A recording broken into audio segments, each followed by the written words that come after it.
મોટી યુનિવર્સિટીઓ ખોલી છે ઋષિમુનિઓએ. ચાલતી હતી તો ઝાડની નીચે, પણ કામ ગજબનું કરી ગઈ છે. બીજું બધું અત્યારની યુનિવર્સિટીઓ બનાવી શકે, ડોક્ટર બનાવે, એન્જિનિયર બનાવે, બધું બનાવે, પણ માનવત્વ આ સંતોની ઋષિમુનિઓની યુનિવર્સિટીઓ જ બનાવી શકે. એટલે એ યુનિવર્સિટી પહેલેથી ખુલ્લી છે અને કાયમીને માટે એ ચાલ્યા જ કરશે. આજની યુનિવર્સિટીઓના સિલેબસ બદલે છે. અમુક વર્ષ થાય ને મેડિકલના સિલેબસ બદલે, એન્જિનિયરિંગના બધા સિલેબસ બદલ્યા કરે છે સમય પ્રમાણે. જ્યારે આ સિલેબસ લાખો વર્ષોથી એકનો એક ચાલે છે. મહાભારત લખાણું એટલે લખાણું, પછી એમ કઈ થોડો ફેરફાર થાય છે. ભાગવત લખાણું એટલે લખાણું, રામચરિતમાનસ લખાણું એટલે લખાણું, સત્સંગી જીવન લખાણું એટલે લખાણું. એક અક્ષરનો ફેર નથી થતો. એનો સિલેબસ ચાલે છે અને યુગો સુધી ચાલ્યા કરશે.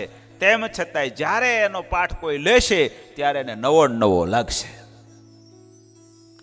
એમાંથી કંઈક ને કંઈક શીખવા મળશે જ, અને શીખવું જ પડશે. અદ્ભુત સિલેબસ છે.